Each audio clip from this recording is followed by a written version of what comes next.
Well, hello friends. It's a wonderful Saturday morning. I've got my coffee and some Christmas music in the background, and you can hear Rob on his compressor downstairs in the shop. Boy, that thing is loud.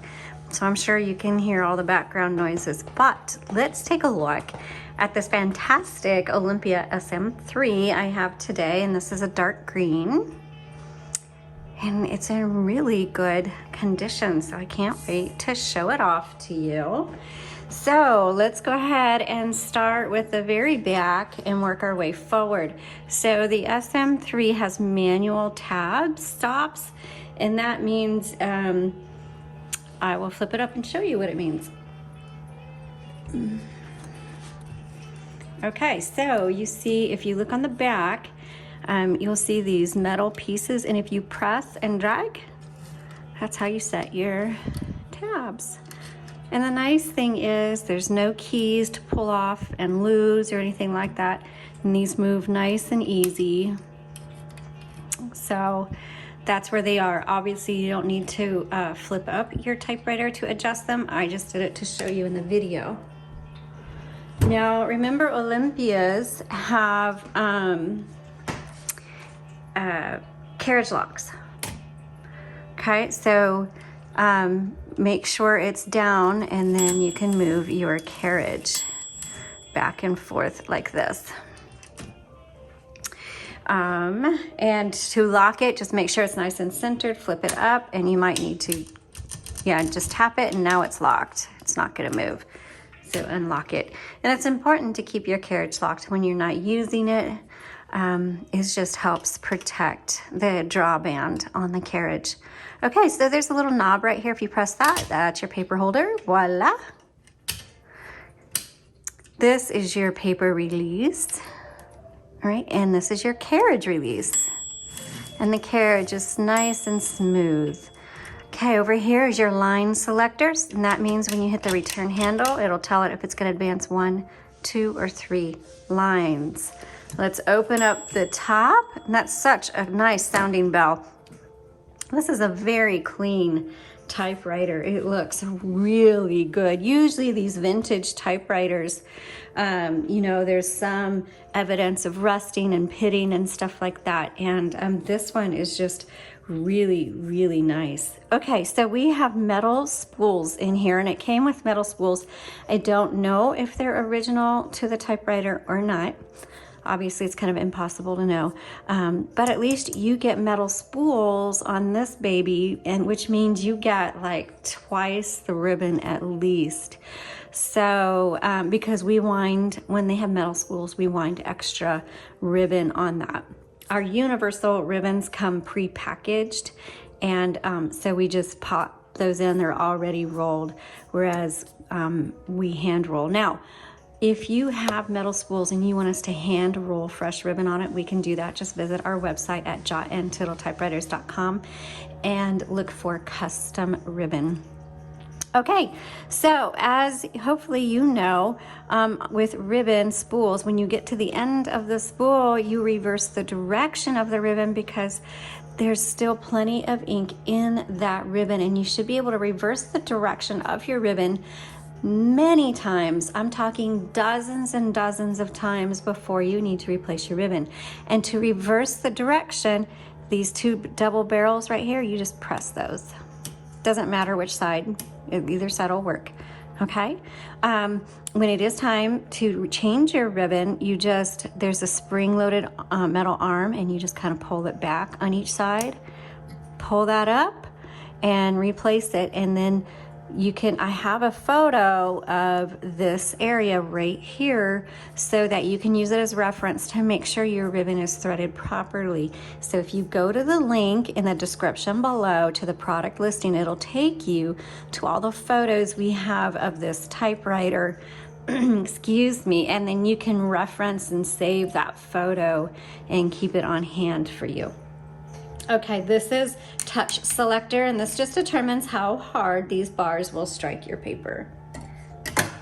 All right, gosh, the exterior is in fantastic condition. It's that deep green. It's just beautiful. Okay, here's your color selector, and then here's your tab button. MR is margin release. So what that means is, let me set some margins here. So when you get to the end of you hear that bell, you might have a couple of characters left, and then the typewriter is going to stop and you can't type. You can't do anything. So when you hit MR, margin release, now you can keep going, okay? That's what that is for. Let's go ahead and load some paper and do a typing test. So you just want to put your paper right here and then turn the handle. And make sure your paper comes underneath the bar. And look at that, nice and perfect, nice. I like that. I'm gonna flip up my little paper holder. Oh, there it goes. And let's type. There's no number 1, so you use the lowercase l. This is a 1957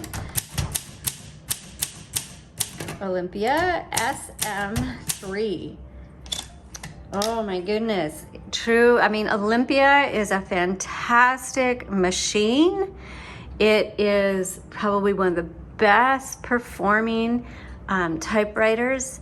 And this is just by the feel of it, it is a true to form Olympia. It's exactly what I would expect from an Olympia typewriter. So Olympia typewriters are ideal for active writers. This isn't really meant to be a decoration in your home. It's just such a fantastic performing machine. It needs to be put to work. So this needs to go to somebody who's gonna put it to work.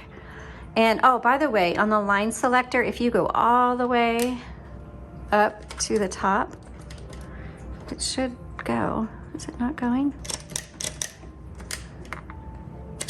Oh, I guess not. Some of them have a little dot and that just kind of like stop. It's like a lock on the carriage, and I guess it doesn't have it. So never mind. Getting ahead of myself there. I should look before I speak. I assumed it was going to be there. Okay, let's put it on black. Oh yeah.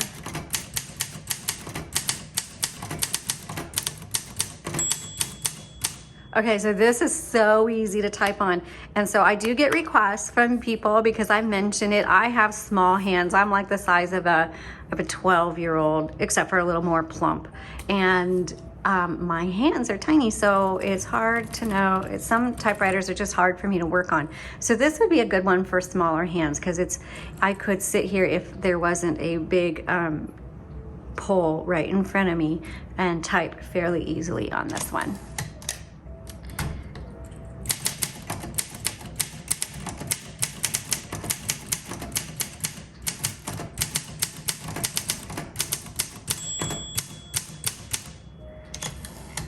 Gosh, I'm always just in awe at what beautiful machinery the Olympias are and how smooth their performance is.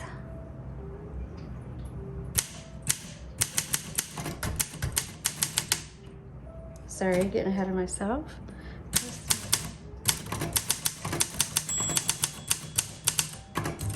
Okay, so I purposely went forward just to show you, hey, I'm at the end of the margin. So it looks like you get about 1 or 2 characters after the ding of the bell, and then you got to hit the margin release.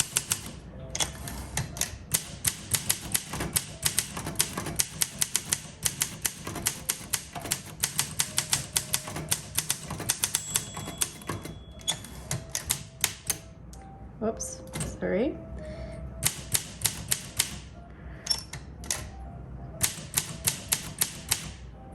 I'm gonna just run.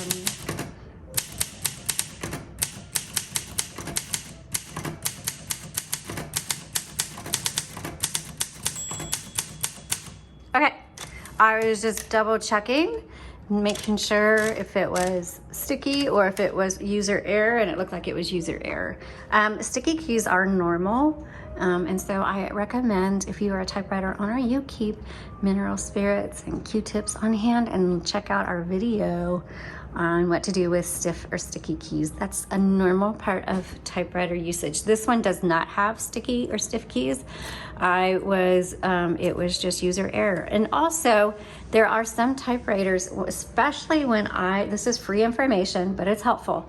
When we first got started with typewriters, I often would have trouble with the keys sticking, and it was because I was typing too hard.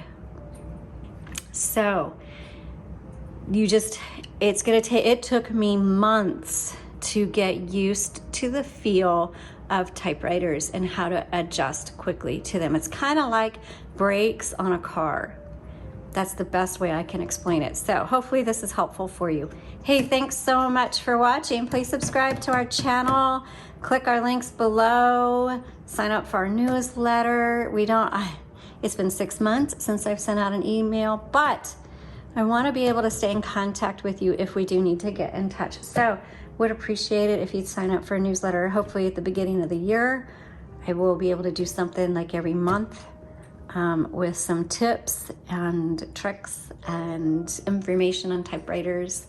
That's my goal for 2021. Have a great day. Thanks so much for watching. Have a blessed day.